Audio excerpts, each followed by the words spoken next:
Okay, so maybe say your name, and if you share your birthday, just say your birthday so we can make a chart if we need to. Okay.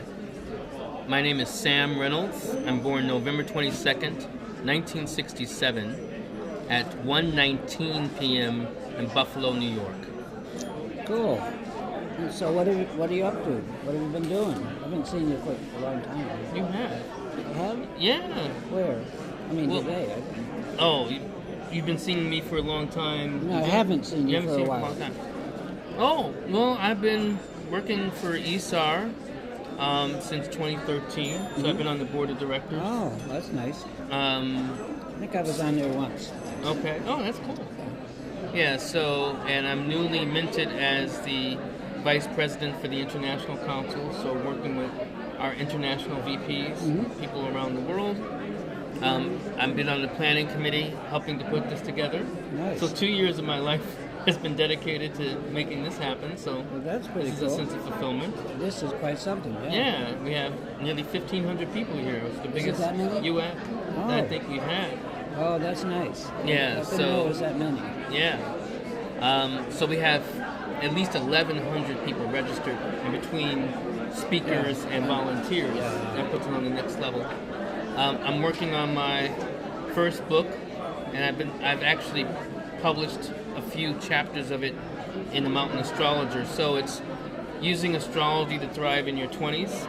It's part of an idea of a series of looking at the planetary cycles, like the Jupiter return report like I wrote for you. That's right. Right? So it's taking some of the same concepts of what happens at particular times, like the Saturn return or the nodal return, the Mars return, and giving it a little more focus toward helping people manage what's happening in their lives at particular points, like the 20th decade, or I should say the 20s, the 30s, the 40s, and so on. That's the plan. Well, that's pretty cool. One of the things I've been asking people, which is just, I may have to cut, let me see, Michael Myers. Hang on a sec. Can you wait a few minutes? Sure. Well, I need to talk to you. You wanted to talk to me about talking? Why don't you go ahead and tell me, and I'll just cut this out. I'm feeling really yucky. Okay. We'll do it tomorrow or not? Maybe tomorrow. I don't have much going on at all tomorrow. Well, I get a good night's sleep. I feel You're run down. run down. Stacy's sick. I totally understand. Every night I'm in bed at 7. I can't go to anything at I night. haven't slept much at this whole conference, and I feel well. Get some rest, and then if you feel well enough tomorrow, we'll talk. It would be good because I think because you're interested in helio, we should talk. I've spent much of my life working. If you're one of the few or the only one I know of, I should try to see whether I can give you my blessing and help you in any way and be useful to you. Because I'm getting old, and someone's got to know this stuff. So I plan to develop it. Good. Well, get some rest. I'll cut this out of Sam's thing because I edit it. But I know what it is to feel tired. I just want to be clear. I feel very spacey. Yeah. I don't feel clear. I haven't eaten much either because I don't feel like it. Well, get some rest. But really, I'm easy. You can be clear. I already feel I understand you pretty good.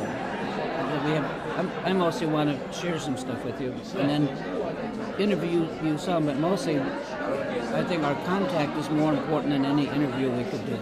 If we can get together, I'll try. Okay, so I don't have much going on tomorrow at all. I'm flying at 8 at night, and I'm free all day. I'll be here. I just never know who's going to show up. Okay. And I'm up early. If you sleep a lot tonight or something up early, I'm going to sleep in, and I'm staying 20 minutes away.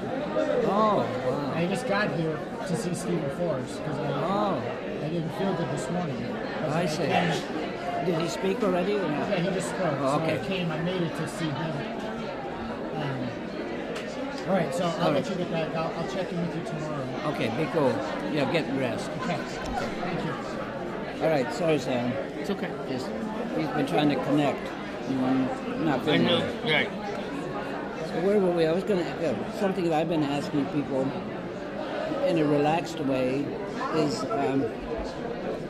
aside from your teaching, what you teach, or books that you write, or the way that you work with people, when you're just on your own, when you're living your astrological life and stuff happens, what do you fall back on? What it is that you like the most? Go and check in order to take the temperature of whatever's going on around you. What do I fall back on? Yeah, technique. You know, what do you depend on, if anything? Well, I think a couple things. I like the idea of looking at the moment, literally, like I just did. I just kind of just looked at the chart for the moment, like what's happening. I think the moment holds great promise, right? Yeah, right. I mean, the future, right? I actually, whether you're looking at it as a consultation chart or when you have a particular question, I think that often speaks. I also like to look at, harmonics and thinking about. I'm fascinated by it. That's kind of one of the things that's drawing me in more and more. So I like when I even look at my chart, like my clients, focusing on what's kind of underlying in terms of like almost like a frequency. Because I sometimes experience natal charts, transits, progressions, solar returns. I look at all that, profections, and sometimes it feels like noise. Absolutely. White noise, right? That's what we call it. Yeah. So I just want to... You got to find the signal. Yeah. Yeah. That's good, intelligent answers. I mean, I'm not too far away from that myself. Well, that's why... I got this. That's why I enjoy your work. Not only that you're very altruistic with it, but you've kind of looked at the wide swath of what happens with astrology. I was just listening to you talk to Eric Myers about, You mean just now? Yeah. Oh. Yeah, in terms of what's I'm trying to help. heliocentric. I'm trying to pass it on. Right, even though I'm not as much into that, but I know you've looked at heliocentric, you've looked at harmonics, you've looked at your own unique take in terms of looking at planetary configurations. Right. Star types, right? And what's interesting is that what I like about like your work or David Cochran is that you're attempting to, when we talk about novelty in astrology, we have to look for novelty in new ways rather than just trying to retrofit or refit new things like, well, Uranus rules Aquarius, of course. We don't need to create new rulers as much as often using new ways of knowing in more integrated, integral ways, like whether that's harmonics or looking like, what you created with star types or, what happens with the Uranians and hypotheticals. There's ways in which we can kind of just look at the multiplicity of astrology. So what I fall back on in terms of technique is prashna, the chart of the moment. What I fall back more often in terms of my heart and how I think about astrology is more so, kind of always going back, what is it? Like, what is astrology? Like, what is it? Let's talk about it because I went to a thing on predictions here. Yeah, I was there. I couldn't be there the whole time because I was doing so much. I heard a lot of stuff, and I don't think of it as I think of astrology as cultural astronomy. And and that if you want to predict, no problem, because astronomers can predict accurately exactly what's going to happen almost infinitely. Our job, to me, seems to be to get more together than we are about what each kind of event might mean. But I hear all kinds of stuff there about the morals of it and stuff that just seemed to me to be white noise. It didn't mean much to me. I'm sure they're sincere. I'm not insincere in saying that. I'm just thinking that it's way, way away from... It's easy to do something that isn't astrology. I think astrology has to depend on astronomy. If it doesn't, it's oracular or this or that, or it's psychic this or that. I don't know what they're doing. What are your thoughts? Well, I think... Do you think we could divorce astronomy from... I mean, we assign meaning to what happens astronomically, right? That's the idea. Cultural astronomy. Right. I mean, so I mean, the astronomy becomes significant, and that's a good important Significant. word. Significant. Absolutely. Right. Even with the relation to the word sign, right? By virtue of the construct of culture, and that becomes a way by which we also construct cosmos, right? Our relationship to the divine. Okay, you might have to clarify that a little bit. Well, I'll just say this. I came to astrology as a skeptic, and I was more in an atheistic period.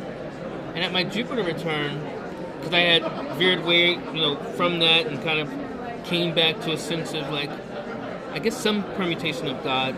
But at my fourth Jupiter return, I felt like I was returning back to something more fundamental. And I came back to the idea that we are really dealing with a mystery. You're going to what? We're dealing with a mystery. Okay. Right? And we don't know. There's something out there. There's something experienced. When I say out there, experiencing beyond ourselves, beyond our mortal coil, beyond a sense of culture.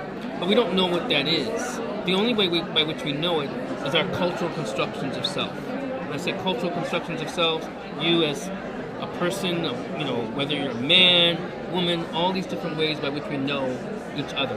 Right. Astrology becomes a way to do that by focusing on the sky, as you said, astronomy or what's happening in the heavens. So I look at it as a reflective way of examining culture as a means of encountering that mystery, that sense of wonder, that sense of what's beyond us. Where, when we get into like this empiricism, like we want to discover the world as it is, we want to see that this is exactly what's happening. I think it's somewhat delusional. I think it's delusional because in many ways it's hard for us to escape ourselves. Right, so that might be the first order of business. Right. Right?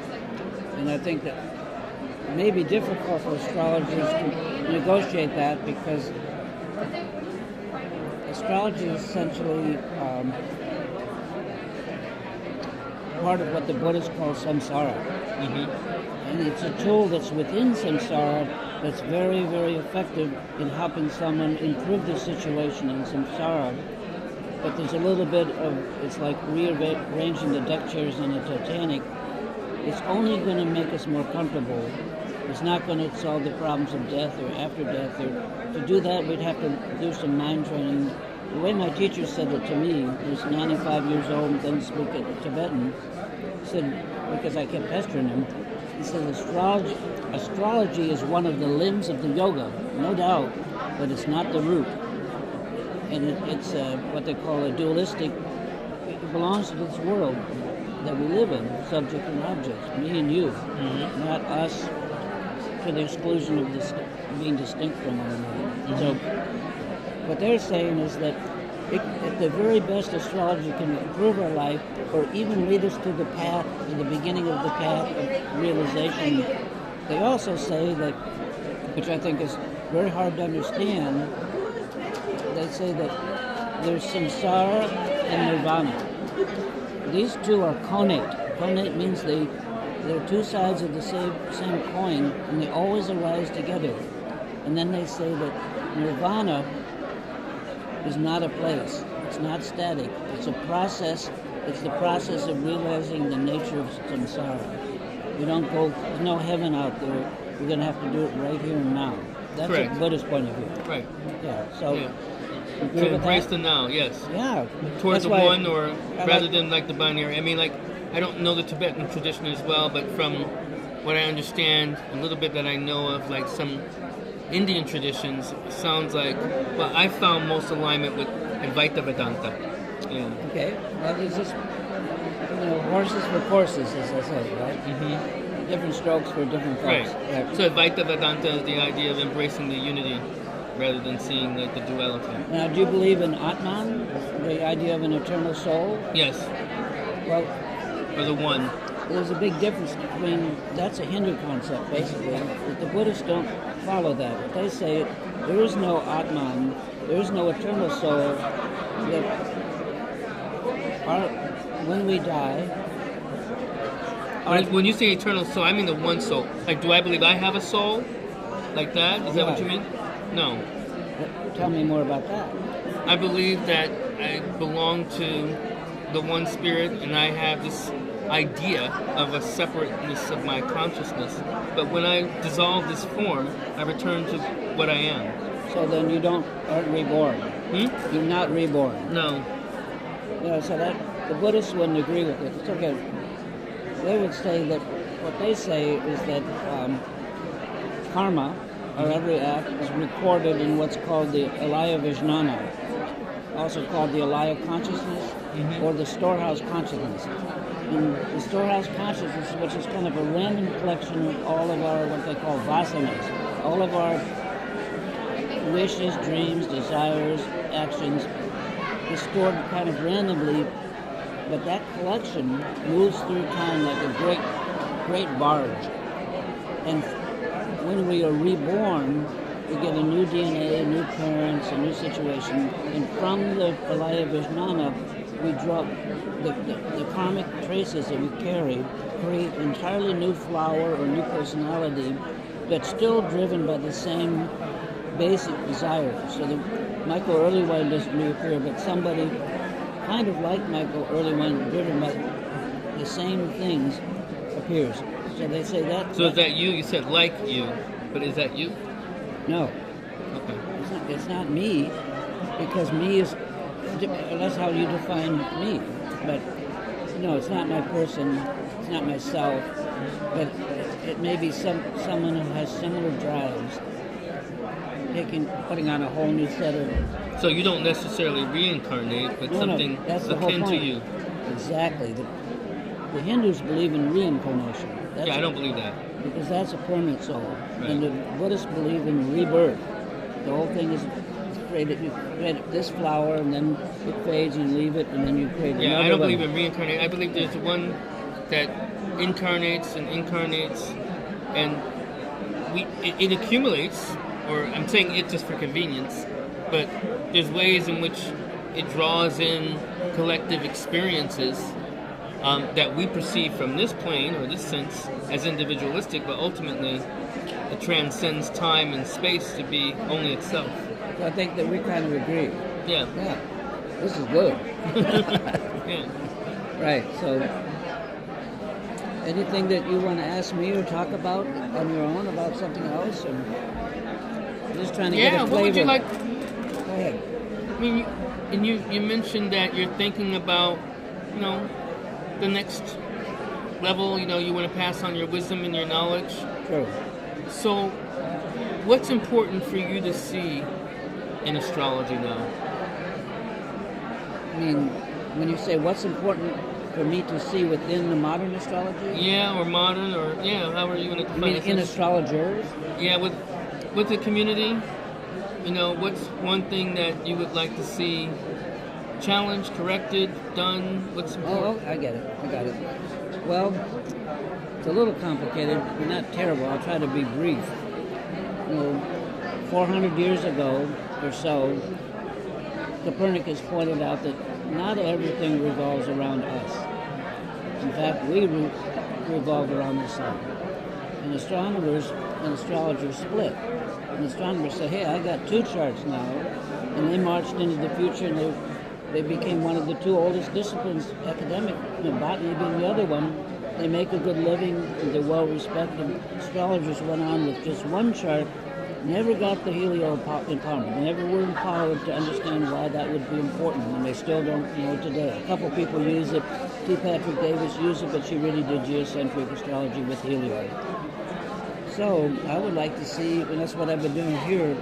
I've been doing scores of people's charts during, just a few minutes, because people who couldn't get into my class because there was no room, I said, come by, and one of my classes was about this, was looking at the mudras that appear in the helio, the seals.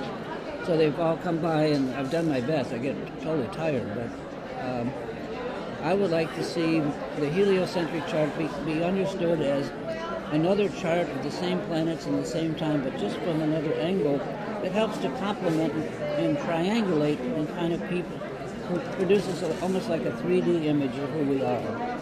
Right now we're just going on one. With one, you need two to compare you. If you don't have anything to compare, you're just on a straight line. You're flatlining it. So If you ask me that's what I would like. Okay. More helio. Anything else that you would think? Well, yeah. What do you think about? We could go on all night here. So. I just want to hear one more thing. Okay, one more thing would be, it's clear to me as I can be that what astrologers are doing is not enough for them to make enough money and be cherished by the community. It's not the community's fault for not recognizing them. It's our fault for not doing something that's so valuable. Because I've also programmed and studied, Indian astrology, Chinese astrology, and Tibetan astrology. And astrology in those cultures is not looked down upon. And I don't know how much money they make, but I think they do better than we do.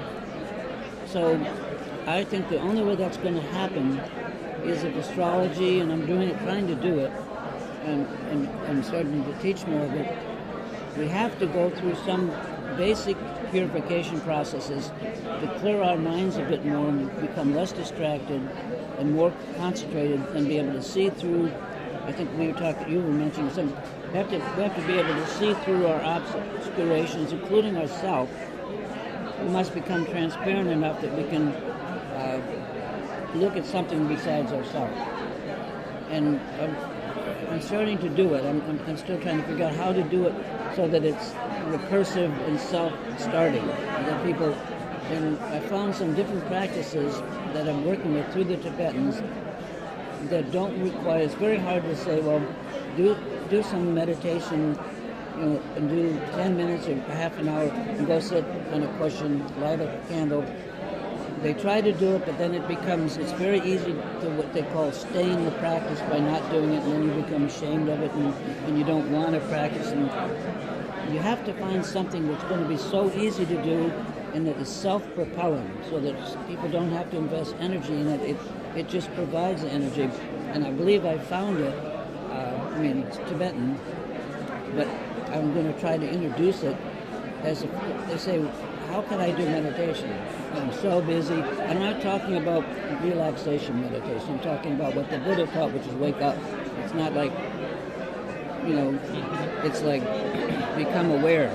So I'm working on that. To behold your mind. What do you say? To behold your mind. Exactly. It's actually to recognize the nature of your mind. Right. Is the way they say it. So, I think, that's one way in which one could do that with astrology, but sometimes we want to identify the self as a static thing rather than like... Nothing is a static thing. Right. And I think that's what I feel challenged by with astrology, because, maintaining a skeptical mind with it keeps me limber. But how do you read? The effort to maintain a static mind would be the first thing the Buddhists would go after. That was what? Be the first thing they would go after and say, that's don't right. try, just do it. Right. So it's hard to maintain. This is the same problem.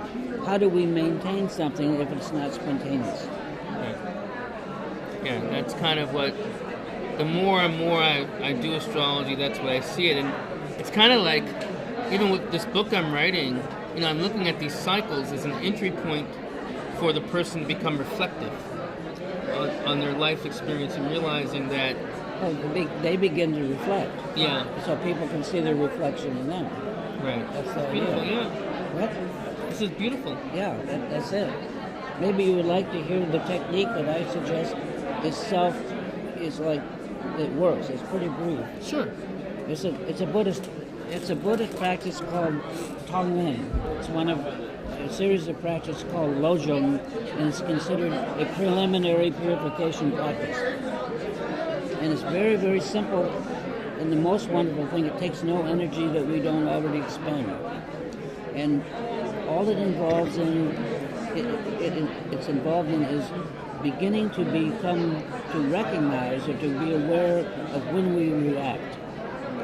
When someone honks a car horn or something, we jump, or someone the phone rings, or if someone disagrees with us or calls us a name, we can't control what they say to us. And it's not our fault even, but we can control how we react. Right. the amount of, and I'm not, no, those are big ones, but I'm talking about micro reactions. We actually cringe all through the day in minute ways. Like, oh, I don't like that tie. I don't like that person's nose. There's all kinds of judgments that we're making, or whatever you want to call it, where we are kind of writhing around like a piece of fat in a frying pan. A little tiny bit of energy is lost in each one, maybe not a lot. And then there's big ones, big things that shock us or somebody calls us out that we worry about for a long time. But I'm not so worried about those as I am becoming aware of when we react, and this is what happens then. The moment we become aware of a reaction, the only thing we have to do is own it as our reaction. No matter what someone did to cause us to react, we didn't have to react in a way that hurt us. And we hurt our feelings or whatever. And then that's all they have to do, and then they drop it. But when you get good at it, these things come along not just once in a while, but constantly. We're constantly cringing and reacting to stuff. All we have to do, and I've done this, and I've also run this past my Rinpoche and a whole group of people, and an authentic technique. All we have to do is start to become aware of our reaction and then own it, and then drop it. We don't have to say, oh, I won't do it again, or I'm so bad, and I slipped and do this. That doesn't help at all. That's just more good money after bad. Mm-hmm. So that's the basic technique. But if someone can do it, if those reactions are toned back, we gain all of the energy that we lose. We're not even aware of how much we're losing it. We're losing it every time this guy doesn't like me. All that stuff, that's all reaction. If you can do it, then you get that energy back and become much more stable, and you learn to react appropriately. It doesn't mean if someone throws the ball, we don't catch it. It means we don't have to assign blame and do all this crap that we do. So that's roughly it. That idea. Yeah. But it works. And if astrologers could learn to practice it, maybe they could clear up their mind enough that they could see their intuition would be more available to them, which is like a compass. If we deny our intuition through the white noise of like of all just the activity here is pretty distracting. Yeah. But if we learn to roll with it, save that energy, and become clearer, then we can make better and better decisions with whatever's put in front of us. That's in 2012, I became a Muslim. Oh, really? I did. Okay. Well, actually, it was late 2011, and so by the time I came to UAG 2012, I was a Muslim. And one of the things, my Muslim name is Sami Abdus Sabr. Sami Abdus Sabr. Okay. And Sabr means patience, but it means more than that. It means patience, and it also means perseverance. And one of the things that I've been, I have a spiritual teacher. He's not like a Sufi, but he's very practical, and he's progressive. He believes in developing more of a progressive Islam.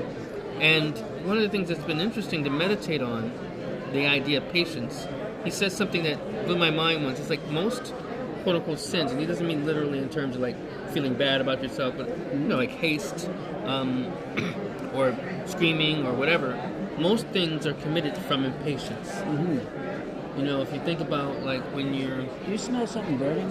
I do. I wonder what that is, but just be aware of it. But go ahead, go ahead. It smells like incense. Okay. So the key thing is learning to have some sense of whether you want to talk about trust or faith in God, or as you're kind of framing it, where you don't have to react and allow yourself to kind of hold the space. When I say space, I mean that this is open space, openness, letting the light emanate and also come within. And that's how I've been seeing patience more and more. I used to think patience was this act of having to be patient. And I don't think about it that more. Say again how you think about it now. I used to think about patience as like the act of being patient. Now I think about it as more the act of, I won't say letting go because that's deceptive, but more not always being caught up in reaction. So for instance, I just had a moment.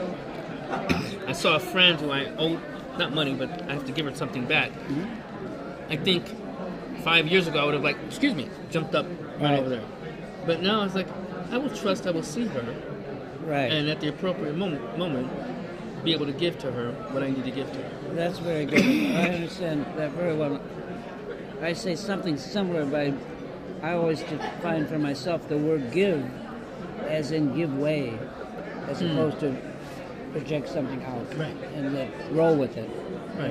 And that's what you just did. Right? So I'm doing that too. I mean, Yeah. I'm still learning patience.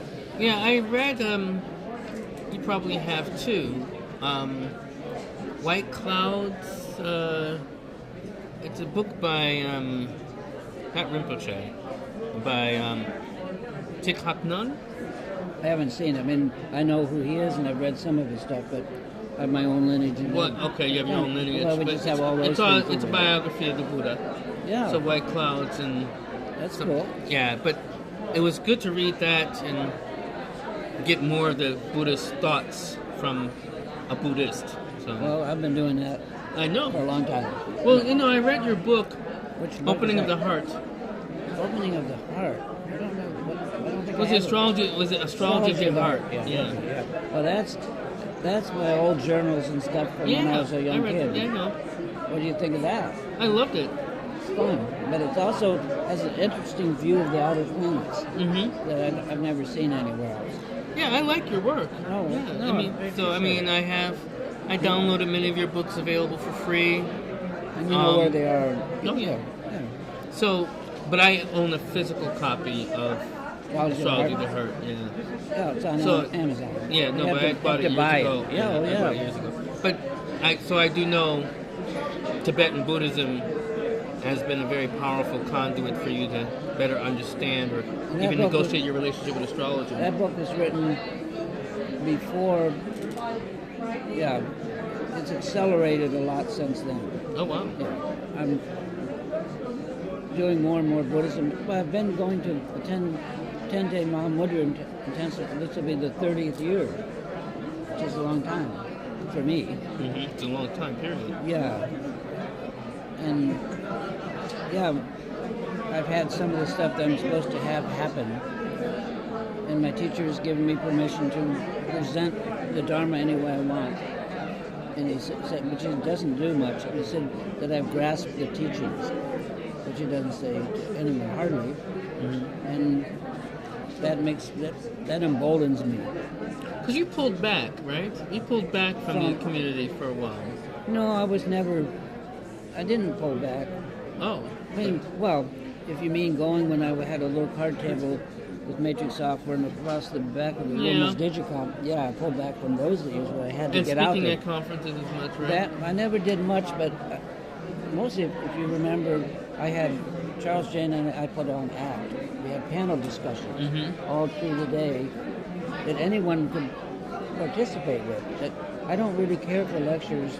I don't want to go to them. I don't really like to give them. But I like, even in my talks, I want everyone to stop, and I try to be clear when there's any question that they have. I don't remember. I never got out of high school, and I hated school. So it's a little bit like school. Even if I love the person who's doing it, it's hard for me to sit still. But did I pull back?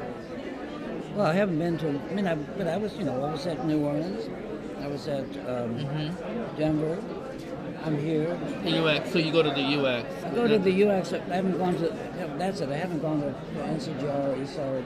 Yeah. But I'm thinking of it again. Thinking of it because That's what I feel. I feel like you're, re-entering with. I always perceive you as moving with purpose. Well, I think I went away and learned something. I see. And I'm coming back, and I want to give it to the community. If I can. If I can share it, I would.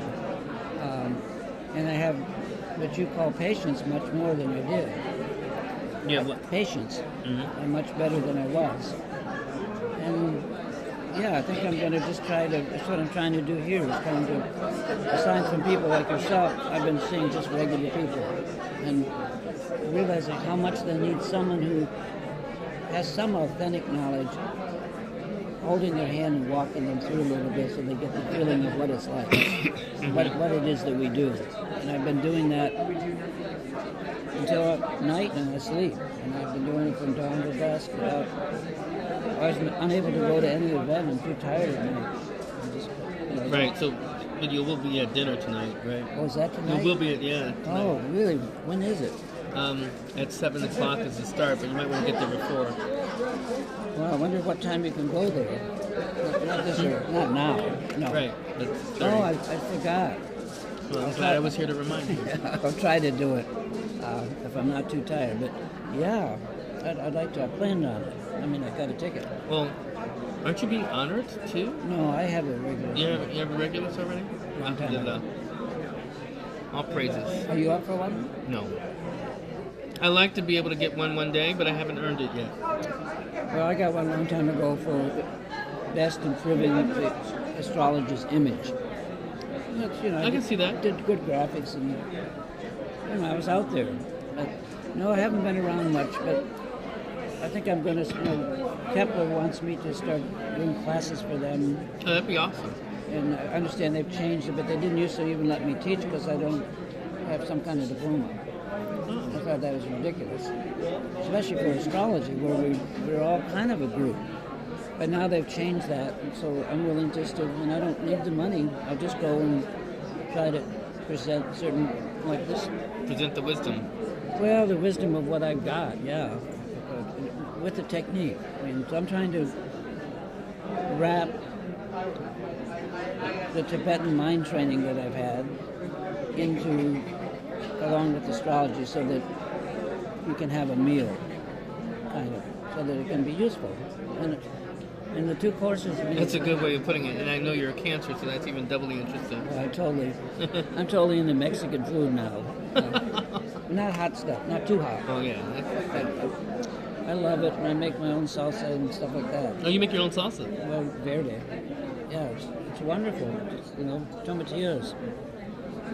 But I've had heart surgery, minor heart surgery, and a little stroke, and a bunch of stuff, so that I have to eat I'm super vegan. I can't even have any sugar. I mean, I've had a little bit, but I have to be very careful what I eat. What does the sugar do to you? Oh, sugar gives me a rush that takes me hours to recover from, and throws my whole body into kind of a high or a zone that's really useless. I mean, it's no good to it. And have you found as you were doing more spiritual work that you became more sensitive in the body? Yeah. That makes sense. More sense. Yeah, no, definitely. I don't drink, and can't drink caffeine, and I eat whole grains. And I was trained in macrobiotics. Oh, okay. I founded Kushi. Well, yeah, they used to examine me. But I designed the logo for Eden Foods, and I picked the date when they opened in 1969. Oh, wow. Yeah, so I've done a lot of stuff. And I know the owner of it. He and I are good friends, Michael Potter. But it's the last organic, large food that's not a conglomerate. He hasn't sold out. He hasn't sold out, right? No, Right. and he won't. He's stubborn. He went to China years before anyone did, and made friends with the Chinese and got trade going back and forth of food stuff. Have you ever been to China? Not yet. It's a little scary. I mean, can be. Why? Well, they're much more nationalistic than we are. And if you get up in the morning and look out, I get up early, you'll see a football field of Chinese singing anthems. You don't see that in America. Mm-hmm. And if you go, I'm sure it's changed now because I think they're changing at an exponential. If you go outside of town 15 miles, there's not even earth-moving equipment. They're picks and shovels. At least that was the last time I was there was in 2004. Back then, you could go outside. There's no infrastructure. The cities are great. Cities are what we think of as cities, but beyond that, there's coal trucks, grime, and not even earth-moving equipment. I'm sure that they have lots now, because I think they're really coming up, but it's a little scary. It's different anyway. No, it's all good. We went there to with my teacher to what's called Mount Wutai Shan, which are 5 mountains in the shape of a number 5 die, 4 mountains with one in the middle. And this was the place, according to my teacher, where astrology first entered this world system. Anyway, it's a nice story, but we went there and spent a week and climbed all the mountains and did puja on all 5 of them. It was a very powerful experience. Wow. So anyway, You've been quite the journeyman. for me, yeah, I've been to Tibet, learned to read Tibetan, not well. Yeah, I've only been to India, in that area of the world. me too. I've been to India, mostly to West Bengal and Sikkim. But yeah, no, I've been practicing Dharma for many years. And, I've run a Dharma center since 1980 in the 80s. And but now, yeah, I think I am coming back here because I think I have some stuff to say that might be useful. But we'll see. I think so. Yeah. Well, That's good. I mean, I appreciate what you told me. You're an intelligent guy. Thank you. And I mostly agree with you.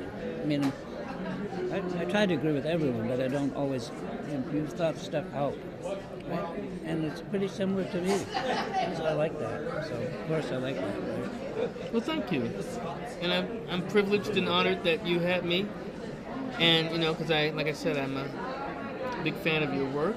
Oh, I appreciate that. And appreciate your sense of vision and what you've been doing. And I'm going to give more due diligence to looking at heliocentric. Because even though I've become more traditional, I like when modern ideas are clear, they're really clear. And I think that's a good, clear idea. Do you have time to look at your chart now? Sure. Let's do it. Should we record it or turn it off? No, you can keep it on. That's Okay. fine. So let's just see if I can get one. What is? There it is. But I think I'll let you put your data in. Okay. If you have never seen it, it would probably be good to see I probably have seen. I have seen it. it. You haven't seen it, but you haven't seen it with me. Right. That's exactly right. Oh, did I lose it? There we go. I'm curious. Oh, I'm curious whether it will read that. I've forgotten how we programmed it. Yeah, it did. This is good. okay. Buffalo. Oh yeah, New York. And then I'll hit. Atlas. Yeah. It's nice to see astrologers who's still hungry after all these years, and you are, right? Yes. That's nice. Okay, now let me see if I can. Whoops, Hang on. this shouldn't jump back there, but it does. Does that look like your chart? Yes. Okay, so I don't look at it that way, I look at it this way.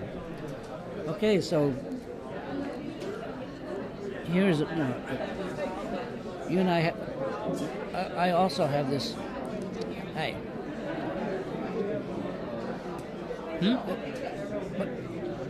No, we're not finished yet. We'll be a few more minutes, Okay. maybe 10 minutes or something. Okay, but do come. So things change so rapidly.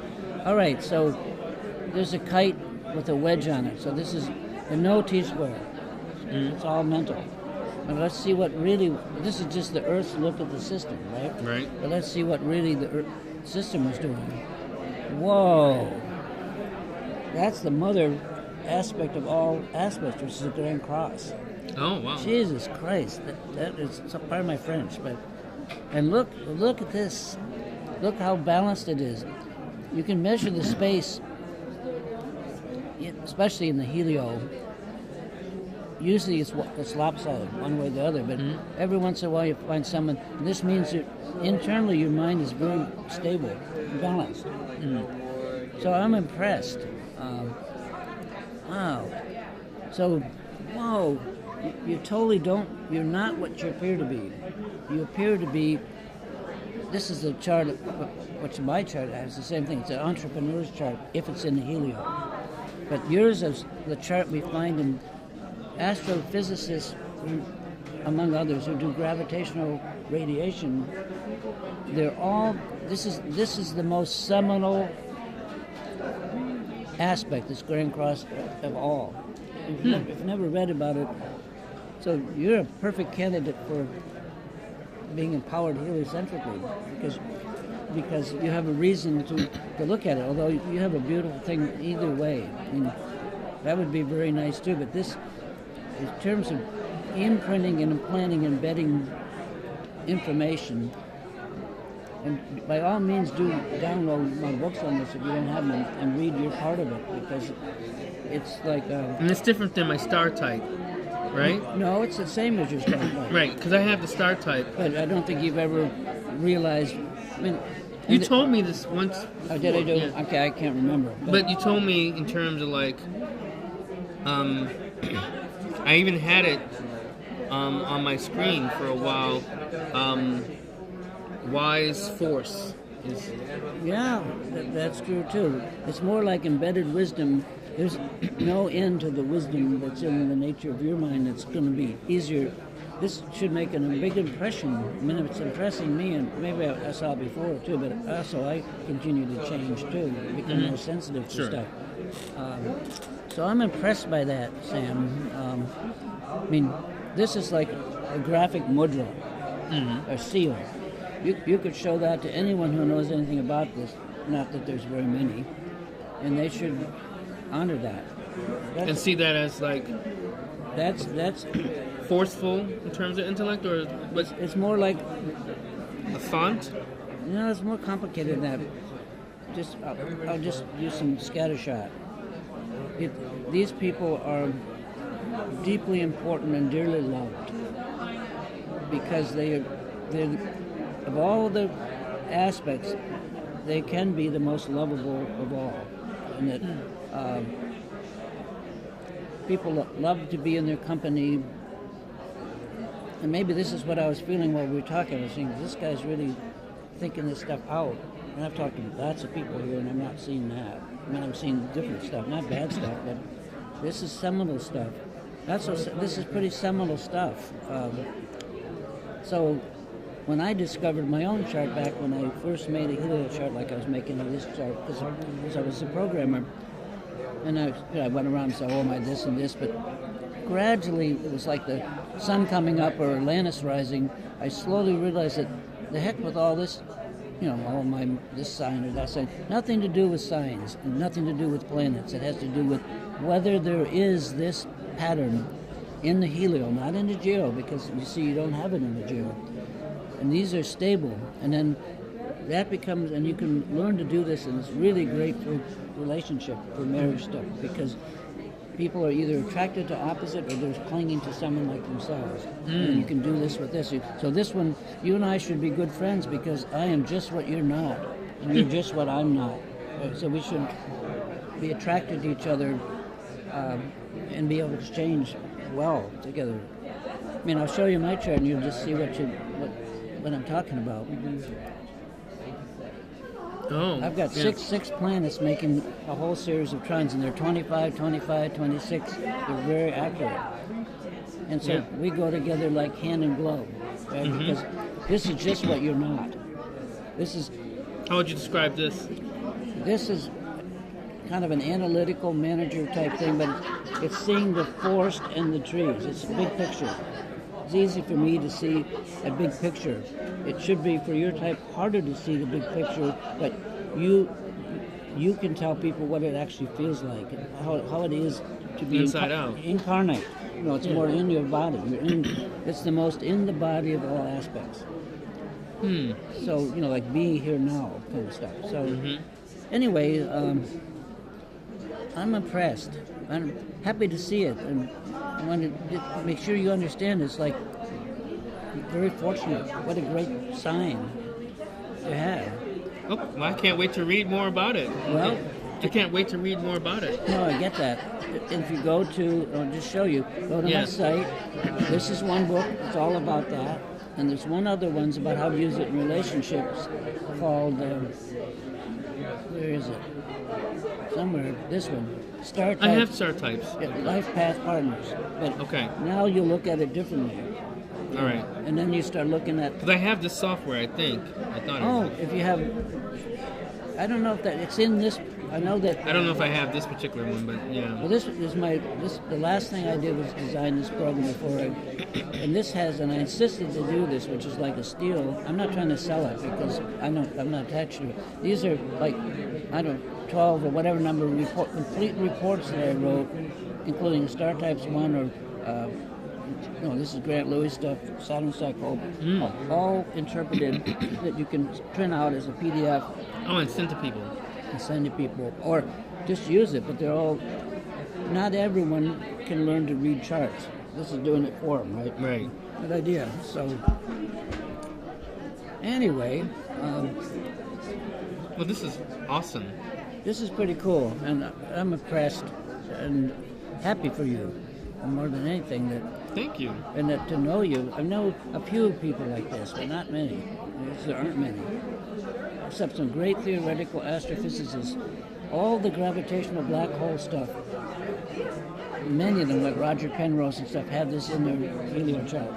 And I don't know, it gives them some kind of depth or grasp or meaning that's deeper than deep. So you say it's a way of understanding incarnation, but it sounds like they're able, not necessarily big picture, but more so kind of going deeper within the molecule, or No.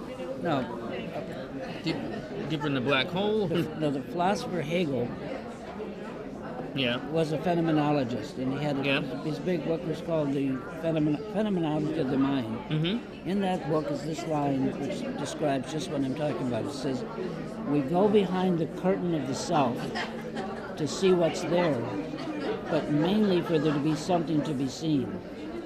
And your Right. your chart is the something to be seen, and mine is the going behind the curtain. Trines want to grasp what's going on, but there has to be something that's going on. And so that I see what's going on. You are filled with meaning, right? Right. So that often I say these kind of people can be in a group or in a meeting and stuff, and they may not know what's going on, but just being with them, those who have a chart like mine can pull off that and absorb it and get something that they can't much get by themselves. Mm-hmm. There has to be something to be seen. We go behind the curtain of the self to see what's there, but mainly for there to be something to be seen. So that's your chart. But there's something meaningful to find. And my chart Right. is that. I even said that during the interview, that there's something. I know there's something. So anyway, Yeah. I think that's cool. And welcome to Heliocentrics. Thank you. My friend. Well, I'll let Christopher come back. If I see him, I'll tell him to come over to you. And I hope to see you tonight. I hope that I should try to do that. I don't know if I'll make it, Okay. but I might. I mean to. I would like to, right?